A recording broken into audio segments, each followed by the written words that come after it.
Tunjuk belum orang? Belum. Siapa di antara Anda yang merasa taruni yang berkenan jadi pembicara? Bagi senior yang ingin mengikuti kuliah, kan kuliahnya overlap ya, dipersilakan. Siapa? Yang mana itu orangnya? Ayo, tunjuk. Kalau gitu ke depan mas. Ya, silakan. Ke depan mas. Bantu saya. Mas, sebentar mas. Bantu saya nunjuk Putri. Ya. Kamu tunjuk 3 orang. Saya minta beliau tunjuk 3 orang ya. Dari kertas aja. Lihat kertasnya. Ya, lihat kertasnya, jangan lihat orangnya. Dia nggak tahan lihat orangnya. Ya, 3 orang ya. Mohon yang ditunjuk bersedia. Usahakan yang belum pernah ya. Mudah-mudahan yang belum pernah, supaya di video saya itu banyak wajah mahasiswa. Ipah dulu, Ipah. Ipah. Udah benar. Kalau udah jangan. Putih Purnama. Mana orangnya? Aduh, lagi ada suaranya, Pak. Suaranya habis. Oke. Besok baterainya diganti. Baterainya ganti biar suaranya keras. Putri Maulida. Mana Putri Maulida? Mana orangnya? Ada ya? Oke, video 1. Berikut. Simpan dulu video 1 Putri Maulida. Arif. Laki-laki atau perempuan? Oh, Afri. Mana orangnya? Afrina Rahmawati. Mana orangnya? Zahra. Ya, video 2 ya. Yang ketiga, Saidatus Sahra. Mana orangnya? Saidatus. Oke, sip. Applause buat mereka bertiga.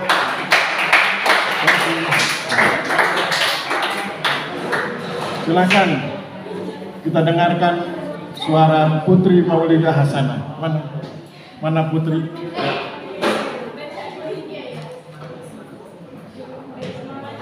Yang satu daerah dengan Putri Maulida Hasanah siap-siap ya. 1 kabupaten, 1 provinsi, 1 pulau. Video 1 ya Mbak. Perkenalkan diri, kemudian presentasi. Ya. Oh ya. Ayo kita dengarkan. Waalaikumsalam warahmatullahi wabarakatuh.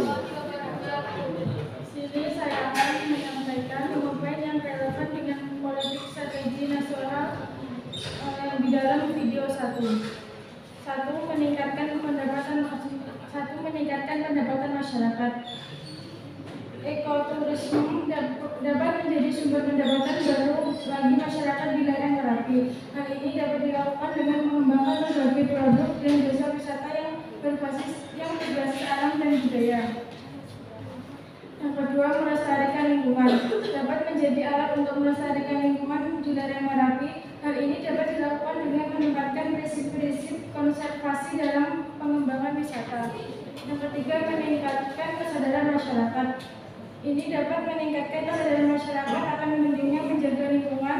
Hal ini dapat dilakukan melalui edukasi dan sosialisasi kepada masyarakat. Yang keempat, mengembangkan potensi daerah. Dapat menjadi sarana untuk mengembangkan potensi daerah. Hal ini dapat dilakukan dengan memanfaatkan sumber daya alam dan budaya yang ada di lereng Merapi. Yang kelima, memperkuat integrasi antar wilayah. Dapat memperkuat integrasi antar wilayah. Hal ini dapat dilakukan dengan mengembangkan kerjasama antar daerah yang memiliki potensi wisata alam yang saling melengkapi. Oke, sekarang jelaskan hubungan ya. Jelaskan hubungan antara video 1 dengan politik strategi nasional, karena hari ini kita akan bahas tentang politik strategi nasional.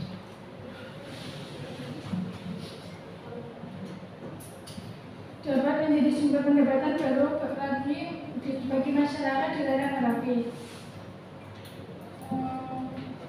Juga dapat meningkatkan kesadaran masyarakat akan pentingnya menjaga lingkungan. Hal ini dapat dilakukan melalui edukasi dan sosialisasi kepada masyarakat. Hubungannya dengan politik strategi nasional apa?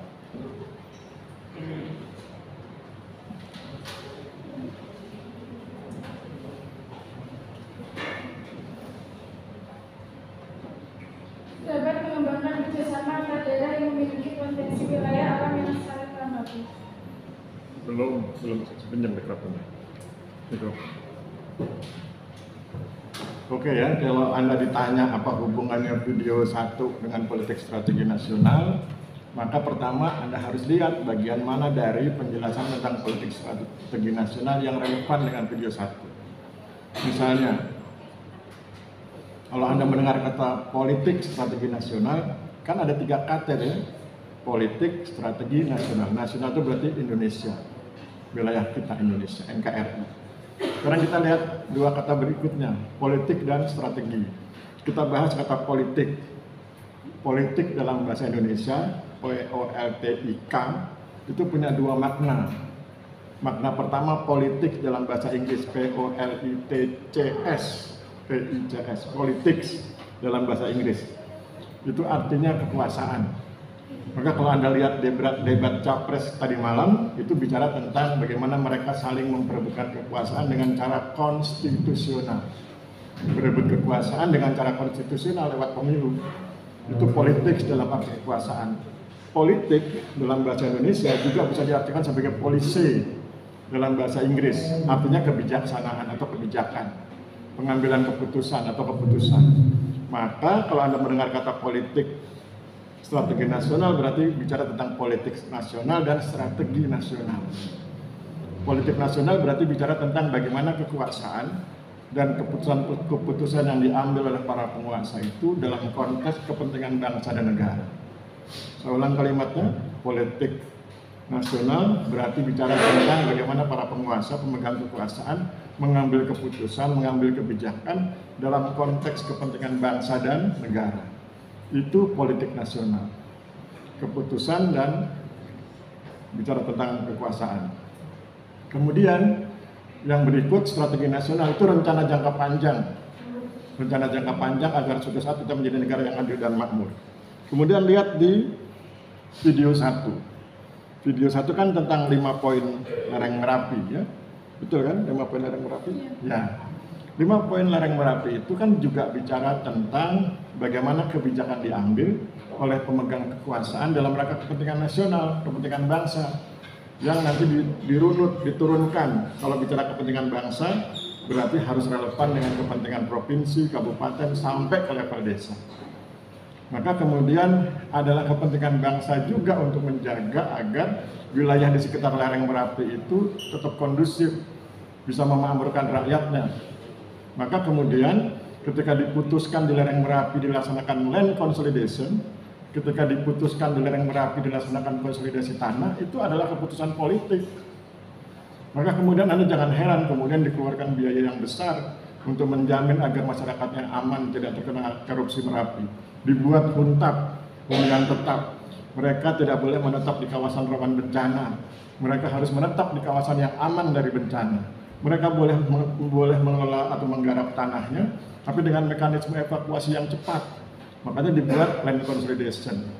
Tanahnya diatur, jalannya dibuat besar, sehingga mobil TNI Polri bisa turun naiknya dengan cepat. Itu kan politik nasional.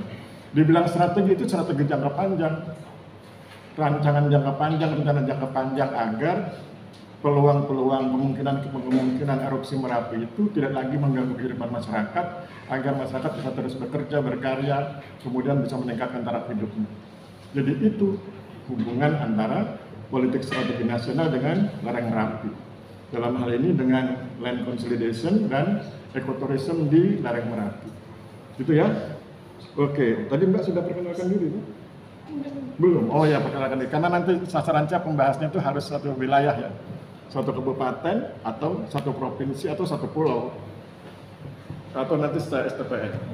Ya, perkenalkan diri dulu Mbak. Nama saya Putri Maudana, asal dari Magetan, Jawa Timur. Magetan, Jawa Timur. Siapa di antara Anda yang dari Magetan, yang laki-laki? Mana Magetan? Ayaul. Angkat tangan dulu. Bukan. Blitar lagi Pak. Blitar. Oh. Yang Terakhir Pak. Jawa Tengah. Kita cari yang Jawa Timur ya. Di Jawa Timur selain Blitar mana? Ada nggak orang Jawa? Ada berapa Jawa Timur? Ah, Madura. Mana? Ayo. Ayo. Madura dulu, Madura kan jarang dengar ada orang Madura. Ayo. Ya, perkenalkan namamu, NIT, kemudian asal daerah, kemudian silakan mengajukan pertanyaan ya ke narasumber. Silakan Mas. Perkenalkan, nama saya Nester Dovil, NIT 2732, Parlimen Jurnal. Dari Jawa Timur. kabupatennya Madura, Bangkalan. Bangkalan ya, aplaus buat Bangkalan. Oke. Ya, apa pertanyaannya Bangkalan? Apa ada pertanyaan buat beliau, buat narasumber? Jangan yang susah-susah, yang gampang aja. Jangan nanya nomor HP ya.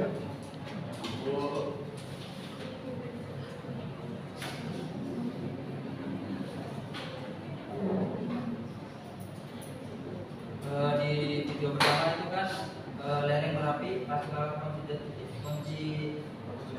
konsolidasi tanah. Iya, terus?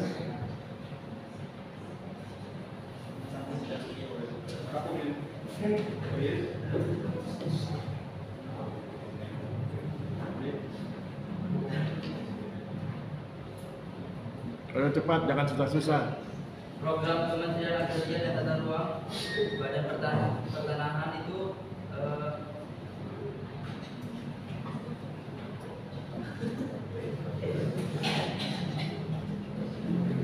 Dari tugasmu aja kan, kamu kan punya tugas tuh, kamu bikin tugasnya kan? Nah, kamu tanya yang ada hubungannya dengan tugasmu itu aja. Video 1. Jadi nggak terlalu, jangan lihat Google Scholar. Kalau Google Scholar kan itu ilmuwan semua itu.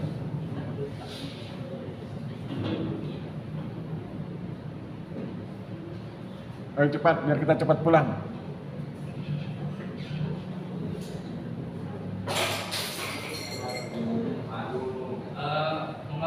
mengoptimalkan sumber daya alam dan sumber daya manusia yang dicantumkan melalui kegiatan ekoturism yang bebas. Pertanyaan seperti apa? Pertanyaanmu apa? Pertanyaanmu nggak jelas. Nggak jelas. Diulang. Apa pertanyaannya? Pertanyaannya apa?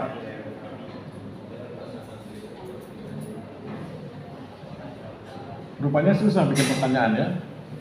Makanya kalau saya bikin soal ada honornya itu. Karena susah bikin pertanyaan. Ayo, apa pertanyaan cepat?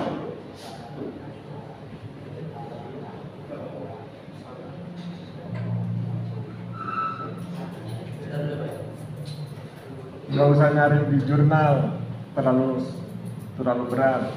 Dari tugasmu aja, kamu di tugas nulis apa itu yang kamu tanyakan ke beliau.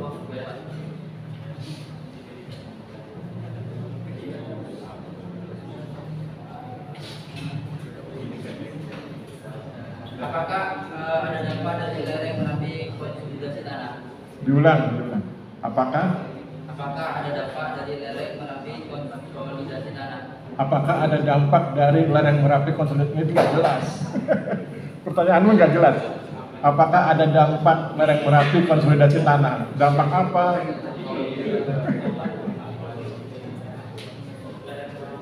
Ayo bantu kawannya. Ayo cepat. Apakah ada dampak konsolidasi tanah bagi kesejahteraan warga di lereng Merapi? Itu bisa. Ayo. Cepat. Bikin soal aja susah. Ya. Ayo cepat Bangkalan. Kita biar cepat selesai. Bentar. Ayo. Apakah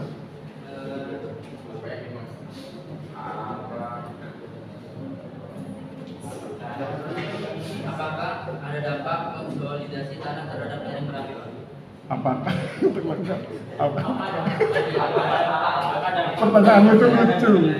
Apakah ada dampak konsolidasi tanah bagi lereng Merapi? Kan enggak. Dampak itu biasa ke manusianya. Coba diulang. Apakah ada dampak? Coba diulang kalimat. Apakah ada dampak konsolidasi terhadap tanah dari Merapi? Oke lah ya, mudah-mudahan beliau maksud. Silakan. Kita dengarkan jawabannya ya. Dapat meningkatkan pendapatan masyarakat. Diulang dulu Mbak pertanyaannya, barangkali Mbak nggak confirm. Apakah dampak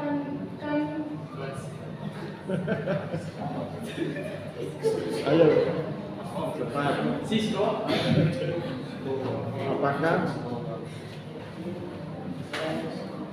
Apakah dampak konsolidasi dari lereng Merapi dapat meningkatkan pendapatan masyarakat, melestarikan lingkungan, meningkatkan kesadaran masyarakat, mengembangkan potensi daerah, dan memperkuat integrasi antar wilayah? Enggak sepanjang itu kan terlalu panjang tadi. Apakah ada dampak konsolidasi tanah bagi warga di lereng Merapi gitu aja ya? Oke Mbak, itu aja. Apakah ada dampak? Sekaligus ini catatan nanti kalau bisa aja soalnya keluar di ujian ya. Apakah ada dampak konsolidasi tanah bagi warga di lereng Merapi? Saya ulang pertanyaannya, apakah ada dampak konsolidasi tanah bagi warga di lereng Merapi? Silakan Mbak. Jadi dampaknya bagi warga ya.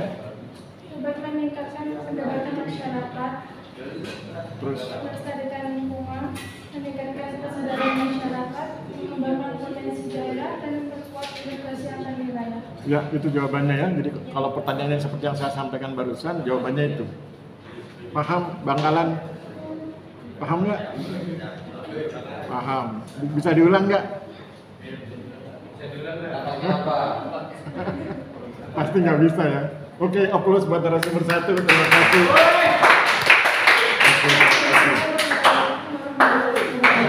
Waalaikumsalam. Berikutnya siapa tadi yang video 2?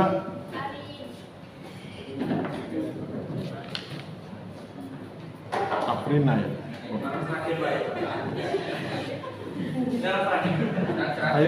Ayo kita dengarkan. Silakan Mbak, perkenalkan diri dulu. Perkenalkan, nama saya Firman Romati atau dari Jambi. Jambi. NIT 23324539. Asalnya dari mana? Kabupatennya mana? Kabupaten Batanghari. Apa? Batanghari. Siapa di sini yang dari Batanghari? Ada nggak? Ada. Mana orangnya? Bapak dari Banten Pak saya. Dari mana? Banten. Banten. Yang dari Jambi ada nggak? Mana Jambi? Nggak ada Pak, nggak ada Pak. Nggak ada. Ada dari Pulau Sumatera. Nah, kalau gitu luar Jawa. Siapa yang dari luar Jawa? Farhan. Apa Pak? Ini Dwika. Mana orangnya? Dari Lampung Pak. Lampung, mana Lampung? Angkat tangan dulu. Lihat. Mana orangnya? Mana orangnya? Orangnya mana? Angkat tangan, Lampung. Oh ya, sip ya. Kamu siap-siap nanti ngajukan pertanyaan ya. Oke nggak? Ayo dengarkan. Ayo. Diawali dari transisi nilai-nilai kebangsaan di Kabupaten Magetan. Ya. 1. Membangun kepercayaan serta membangun hubungan kolektif, yaitu berhubungan baik dengan masyarakat sebagai satu kesatuan.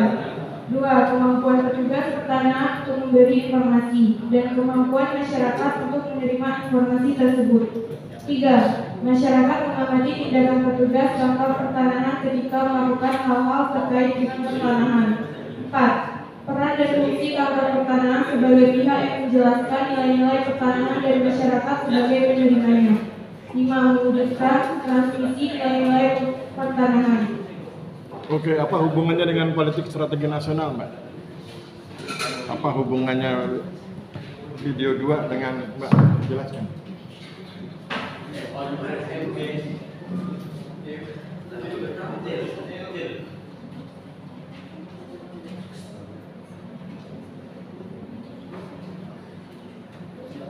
Nanti kalau ujian mainkan logika ya, Ya Pak. karena saya nggak suka hafalan.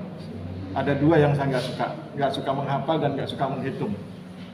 Yang saya suka itu logika. Nanti Anda ketemu saya di semester 1 logika, semester 3 logika, 4, 5, 6 sampai ke 8 logika. Jadi kalau ketemu saya mainkan logika. Pertanyaan saya kepada beliau adalah apa hubungan antara video 2 dengan Polstranas, politik strategi nasional? Maka Anda gunakan yang rumus tadi itu. Politik nasional itu bicara tentang kekuasaan dan kebijakan. Strategi nasional bicara tentang program jangka panjang ya. Tinggal dihubungkan, masukkan ke fenomena Manhattan. Jadi mainkan logika, nggak usah hafalan. Bisa?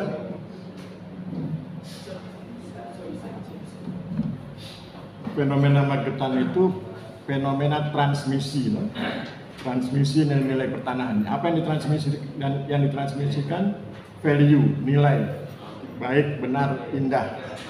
Bahwa dalam konteks pertanahan ada hal-hal yang benar, harus diukur dengan benar, gambarnya tepat. Ada hal yang baik, kalau itu sudah diukur dengan tepat, baik, bermanfaat. Indah, kalau dilihat indah, nanti Anda lihat peta, itu kan ada unsur-unsurnya, itu harus indah. Ya? Itu tentang value. Kemudian itu yang ditransmisikan, jadi pengetahuan orang-orang BPN ditransmisikan, dialihkan ke masyarakat. Itu fenomenanya, kemudian hubungkan dengan Polstranas, hubungkan dengan kekuasaan, kebijakan, dan program kerja jangka panjang. Ya, silakan, bisa? Nggak bisa, oke. Kalau nggak bisa berarti, tadi sudah saya jelaskan ya, video 2 berkaitan dengan Polstranas, terutama dengan politik nasional, karena video ini bercerita tentang bagaimana orang-orang Kantah mengalihkan pengetahuannya kepada masyarakat. Itu adalah bentuk kebijakan bahwa masyarakat harus paham tentang value pertanahan, bahwa tanahnya harus diukur, tanahnya harus dipasang tanda batas, bahwa mereka harus punya alat bukti, bahwa nanti mereka dapat sertifikat, harus dijaga sertifikatnya, dan lain sebagainya. Itu kebijakan untuk mengalihkan pengetahuan pertanahan dari orang-orang kantor pertanahan kepada masyarakat. Dan itu sekaligus juga strategi nasional, program kerja jangka panjang. Ya. Karena kalau nanti masyarakatnya sudah paham tentang pertanahan, mereka bisa menggarap tanahnya dengan baik, mereka bisa sejahtera. Yang sering saya bilang itu ya, sejahteranya kan bisa 4, sejahtera ekonomi, pendapatan meningkat, sejahtera sosial, mereka rukun atau harmoni, sejahtera psikologis, mereka tenang bekerja, sejahtera budaya, mereka bisa mengekspresikan nilai-nilai tradisional yang ada di wilayahnya. Itu ya, jadi video 2 berhubungan dengan Polstranas. Oke, sekarang mana tadi yang dari Lampung? Oh, ada MOU Pak, ini Pak. MOU Pak. MOU. nggak apa-apa. MOU atau bukan? Ada 2 orang ya? Yang belakang aja dulu, yang depan cancel. Yang belakang dulu. Mana tadi yang di belakang? Yang Lampung? Ya, diri Mas. Perkenalkan diri. Kenalkan, saya juga Budi Astanto, asal Lampung. Kenapa namamu Jawa? Siapa namamu? Budi Astanto. Oke. Pak Rahmat Riyadi juga Lampung ya. Oke, apa pertanyaannya Mas buat beliau, buat narasumber? Apa perbedaan antara transmisi hak milik dan transmisi hak guna bangunan dalam konteks pertanahan? Diulang. Apa perbedaan antara transmisi hak milik dan transmisi hak guna bangunan dalam konteks pertanahan? Ya, silakan. Oke, thank you. Apa perbedaannya? Apa perbedaan transmisi hak milik dengan transmisi hak guna bangunan dalam konteks pertanahan begitu? Lampung? Oke. Nggak penting itu ya, MOU itu bukan. Oke, silakan.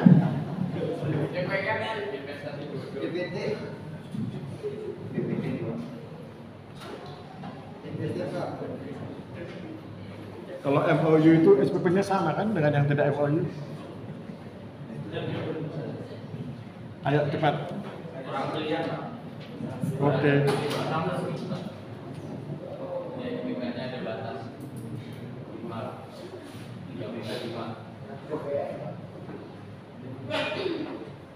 Ayo Mbak, cepat. Apa perbedaan transmisi hak milik dengan transmisi hak guna bangunan?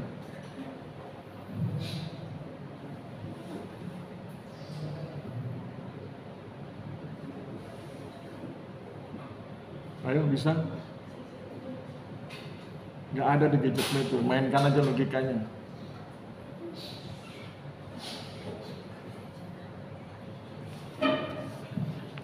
Hak milik adalah hak paling kuat dan paling penuh yang dapat dipunyai seseorang atas tanah. Dapat diwariskan dan tidak memiliki batasan waktu kepemilikan. Dapat dijadikan jaminan. Hak guna bangunan, hak untuk mendirikan dan mempunyai bangunan atas tanah dengan jangka waktu tertentu, paling lama 30 tahun. Terbatas karena didirikan di atas tanah yang bukan haknya, sehingga hanya berlaku selama waktu tertentu. Tidak dapat dijadikan jaminan. Ya, itu betul, tapi itu bukan jawaban pertanyaan ya. Karena pertanyaannya adalah apa perbedaan transmisi hak milik dengan transmisi hak guna bangunan, bukan definisi.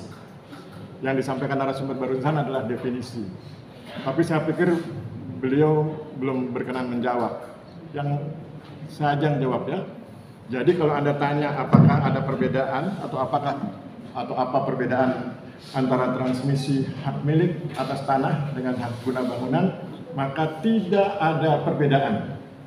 Karena kita sedang bicara transmisinya, bukan sedang bicara hak atas tanahnya. Hak milik dan hak guna bangunan itu adalah jenis hak atas tanah. Jenis hak atas tanah itu macam-macam. Ada hak milik, ada hak guna bangunan, ada hak guna usaha, ada hak pengelolaan, dan lain sebagainya. Kalau ditanya apakah ada perbedaan transmisi antara hak ini dengan hak ini, maka jawabannya tidak ada perbedaan. Karena transmisi itu adalah sebuah konsep tentang pengalihan pikiran, pengalihan substansi, dalam hal ini dalam konteks marketing pengalihan value kepada orang lain atau kepada masyarakat, dari kantah kepada masyarakat. Maka nggak ada perbedaannya, sama. Jadi ketika bicara tentang kebenaran harus diukur dan lain sebagainya, hak milik harus diukur, hak guna bangunan juga harus diukur. Ketika bicara tentang keindahan, bahwa ini harus dikelola, dimanage dengan baik, dibuat petanya dengan baik, terlihat indah tapi tetap akurat, sama. Kemudian apa lagi? Harus baik, kan benar, baik, indah, harus baik, harus bermanfaat. Maka kemudian jawabannya adalah tidak ada perbedaan dalam konteks transmisinya ya. Tidak ada perbedaan transmisi hak milik dengan transmisi hak guna bangunan. Begitu ya, Lampung ya. Oke, aplaus untuk narasumber 2. Terima kasih. Aplaus dulu. Oke, terakhir.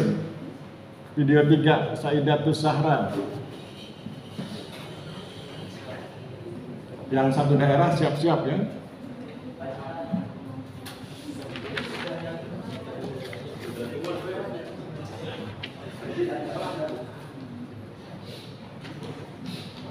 Assalamualaikum warahmatullahi wabarakatuh. Waalaikumsalam warahmatullahi wabarakatuh. Terima kasih kepada Bapak yang memberikan kesempatan kepada saya untuk menjelaskan dari video 3. Jadi video 3 Perkenalkan dulu. poin. Perkenalkan. Dari mana? Perkenalkan, nama saya Saidatus Zahra, asal dari Lamongan, Jawa Timur. Dari mana? Lamongan, Jawa Timur. Lamongan. Siapa di antara Anda yang dari Lamongan? Ayo, ya. Nggak ada. Blitar, Oh, ya, sudah. Blitar ya? Mana Blitar? Ya. Siap-siap. Ayo, silakan Mbak. Saya akan menjelaskan video 3. 5 poin perbedaan.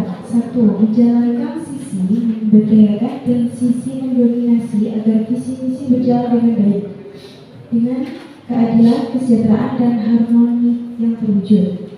2. Sepanjang ia pemilik sawah, maka ia wajib menyerahkan hak garap atas tanah sebesar 1,1/6 luas tanah. 3. Orang luar desa tidak boleh membeli tanah di desa peninggalan dan segera diupayakan orang desa peninggalan yang membelinya. 4. Pemerintah desa, petani, dan pihak-pihak lain saling membantu dalam mendukung pemenuhan kebutuhan dan kepentingan bersama.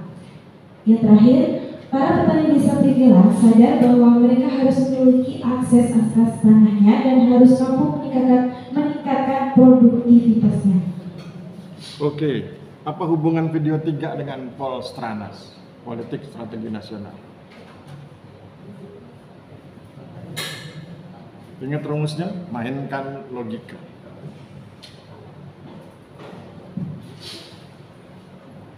Polstranas, politik nasional, kekuasaan dan kebijakan. Strategi nasional, program jangka panjang. Di sini termasuk alokasi sumber daya, implementasi kebijakan, kerjasama lintas sektor, dan adaptasi terhadap perubahan kondisi internal maupun eksternal. Oke, pinjam mikrofonnya. Oke ya, sudah nyerempet tapi belum pas.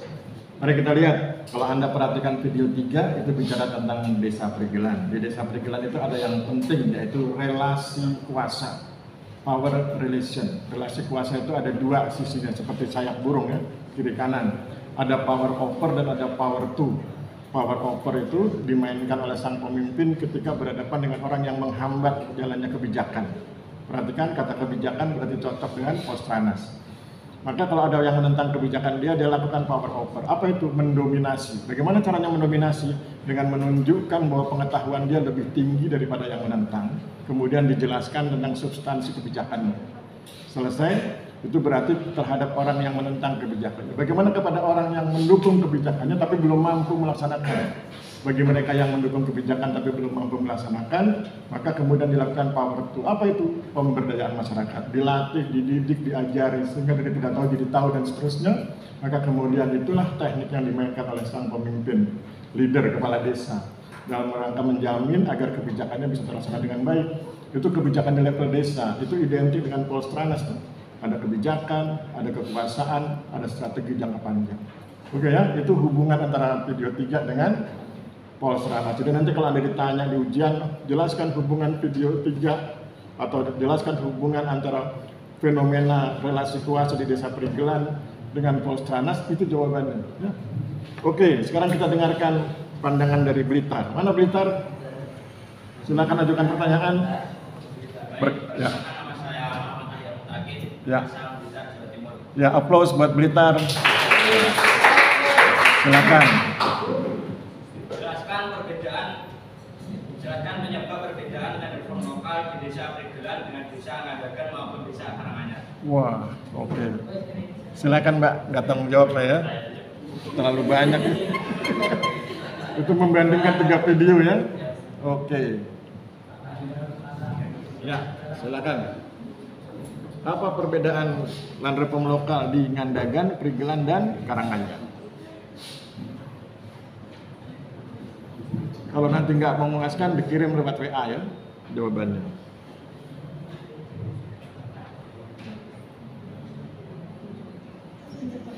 Ya.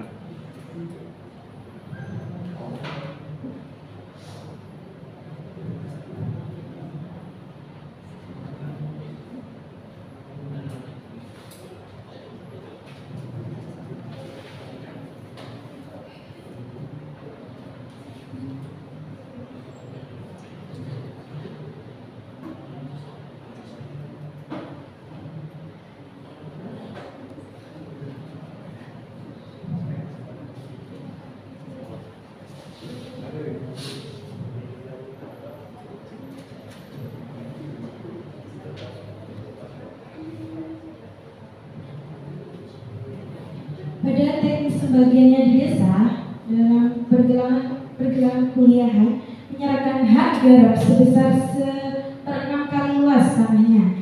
Jadi tidak ada batasan. Kalau di desa Ngandagan kan batasnya 300 kubik.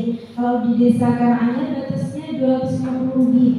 Kalau di desa Pagina tidak ada batasnya. Sebenarnya ia adalah pemilik tanah sawah, maka ia wajib menyerahkan hak garap atas tanah sebesar 1/6 luas tanah. Oke, itu jawabannya. Applause buat beliau.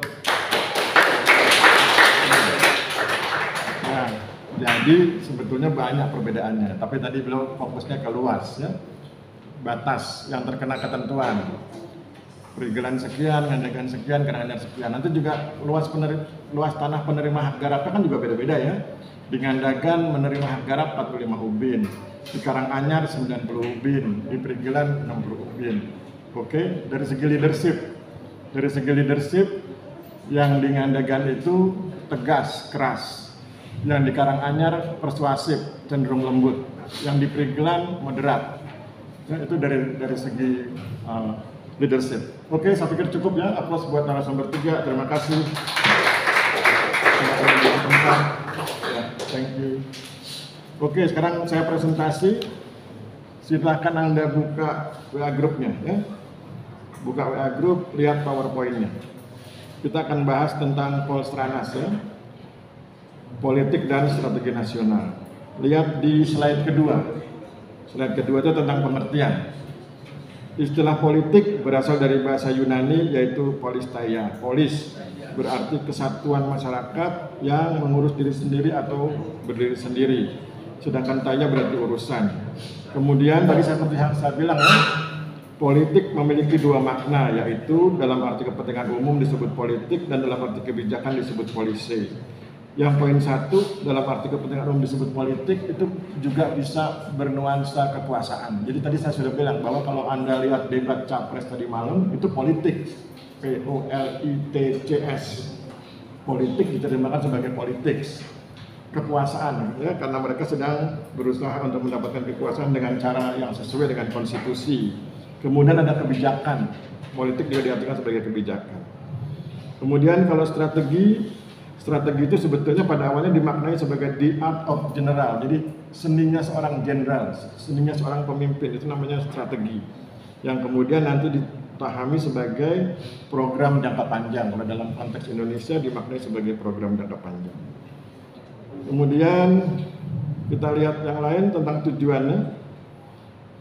Ada tujuan nasional. Jadi kalau bicara tentang politik strategi nasional kan pada akhirnya kan mereka ingin mencapai tujuan nasional. Tujuan nasional kan ada di Undang-Undang Dasar 1945 ya, yang ada 4 poin itu. Melindungi segenap bangsa, mencerdaskan kehidupan bangsa, membentuk kesejahteraan dan mewujudkan ketertiban dunia. Ya, itu. Kemudian kita bicara tentang slide ke-6. Stratifikasi politik nasional. Stratifikasi itu urutan, tapi berdasarkan jenjang, mana yang lebih tinggi, mana yang lebih rendah. Kita mulai dari kebijakan puncak. Kebijakan puncak bersifat menyeluruh dan nasional yang meliputi kebijakan untuk mengatasi masalah makro politik bangsa dan negara. Kebijakan puncak diambil oleh presiden sebagai kepala pemerintahan. Ya. Kebijakan puncak. Kebijakan umum itu bersifat menyeluruh dan nasional yang meliputi strategi guna mencapai itu juga sama. Jadi kebijakan puncak dan kebijakan umum itu diambil oleh kepala pemerintahan. Kebijakan khusus bersifat khusus pada bidang utama pemerintahan. Ini ditangani oleh para menteri. Kebijakan khusus ATR BPN itu yang nangani menteri ATR BPN. Kebijakan khusus perhubungan yang nangani menteri perhubungan. Tapi kebijakan makronya, kebijakan puncaknya, kebijakan umumnya di tangan presiden. Kemudian ada kebijakan teknis. Para menteri itu nanti kan di bawahnya ada dirjen. Para dirjen itu yang menangani kebijakan teknis. Ya. Kemudian ada kebijakan di daerah ditangani oleh para gubernur dan para bupati. Saya pikir itu yang penting. Nanti yang lainnya Anda baca sendiri. Ya. Oke, sampai di sini siapa yang ingin bertanya?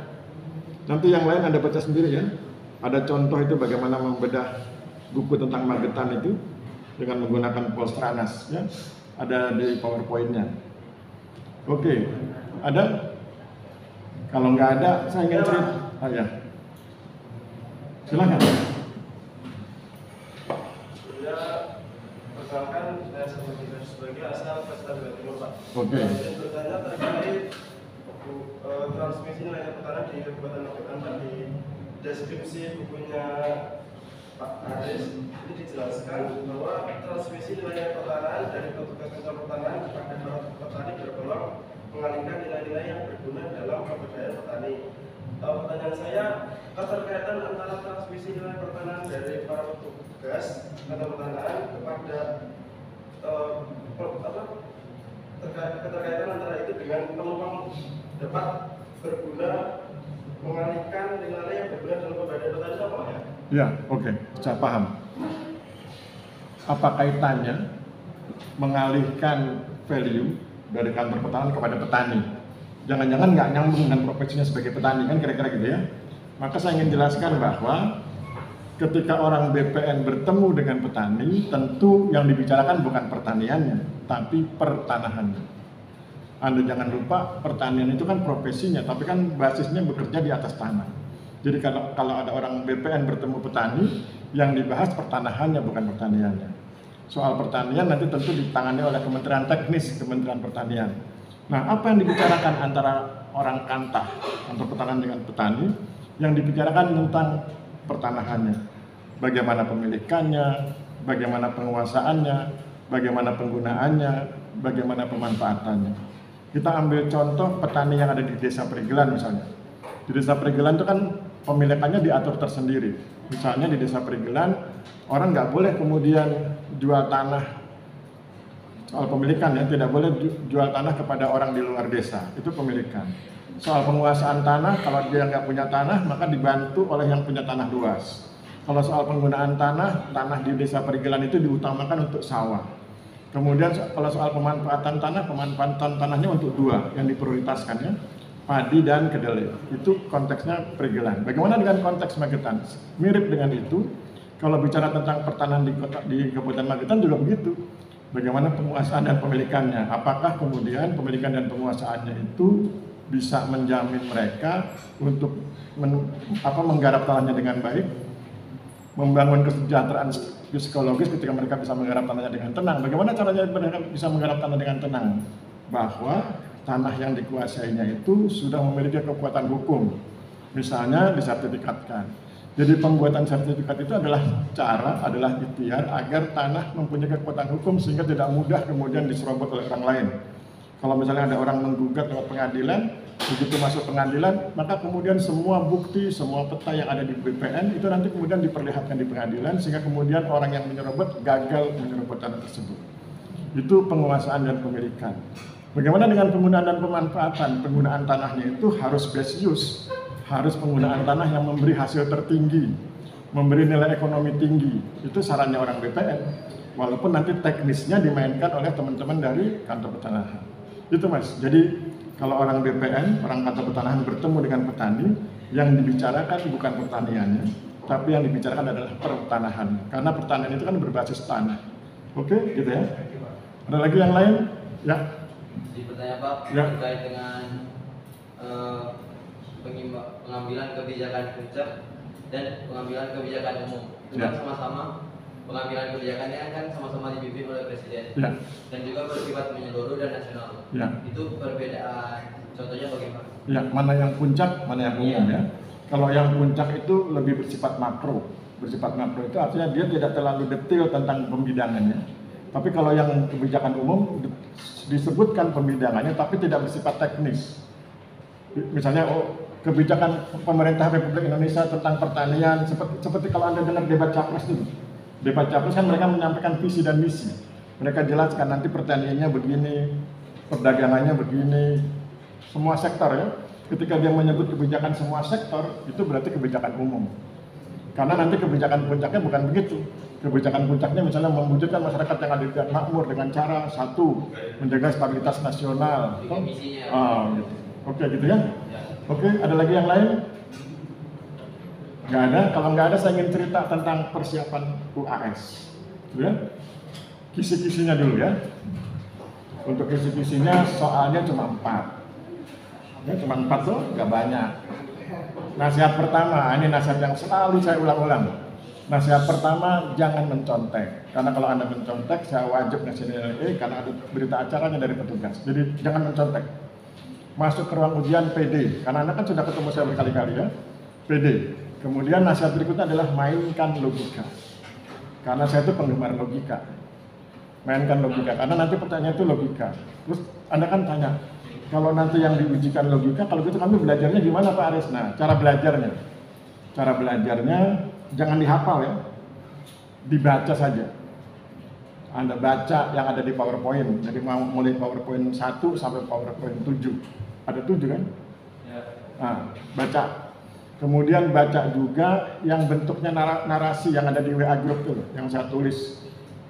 Ada kan bela negara, kemudian wawasan Nusantara. Baca 2 itu. Jadi baca PowerPoint-nya dan baca narasi teks yang ada di WA Group. baca saja, jangan dihafal. Nah, bagaimana tekniknya? Teknik belajarnya, usahakan belajar sekitar 2 jam, jangan terlalu banyak belajar, nanti ada pusing ya. Sekitar 2 jam aja, tapi bacanya serius ya. Nah, sebelum membaca, sebelum belajar berdoa, pakai agama Anda masing-masing. Mohon pada Tuhan agar Anda diizinkan menyerap pengetahuan yang ada di sini ke dalam memori. Itu, mainkan itu. Seolah-olah Anda sedang mendownload, bayangkan Anda sedang mendownload informasi dan disimpan di memori. Nah, nanti waktu ujian keluarkan memori itu dengan cara menjawab. Nah, kalau selesai, misalnya sudah selesai, baru setengah jam sudah selesai Pak Aris, ya diulang baca jadi sekali, 2 kali, sampai kira-kira 2 jam. Kenapa saya bilang 2 jam? Kalau lebih dari 2 jam Anda lelah. Kalau kurang dari 2 jam terlalu manja. Ya? Baru 1 jam udah selesai itu terlalu manja. Jadi sekitar 2 jam. Udah gitu selesai, nggak usah dihafal. Nanti ketika ujian, masuk ruang ujian berdoa lagi. Kan tadi waktu belajar berdoa. Ya Tuhan, izinkan aku menyerap pengetahuan ke dalam memori kepalaku. Nah, ketika ujian doanya dirubah. Ya Tuhan, izinkan aku mengeluarkan memori kepalaku untuk menjawab ujian ini. Begitu. Itu yang saya praktekkan ketika saya jadi mahasiswa. Karena saya muslim, biasanya saya ada tambahan itu, jadi menjelang tidur saya sholat 2 rakaat. Karena kan saya muslim. Anda yang agama lain sesuaikan dengan ketentuan di agama Anda. Jadi hari-hari ujian itu adalah hari-hari mendekatkan diri ke Tuhan. Karena kan sesungguhnya beliau, Tuhan, yang ngatur itu ya. Ingat rumusnya galau, G-A-L-A-U.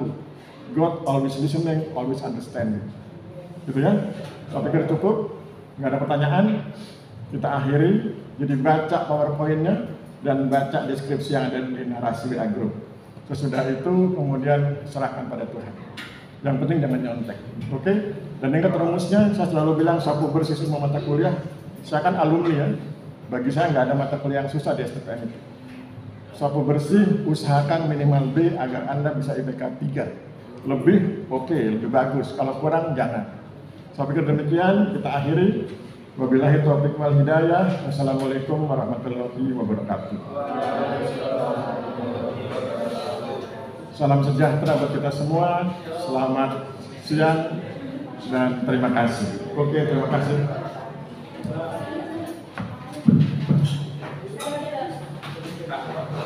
Oh, oke. Daftar hadir ada yang boleh tanda tangani?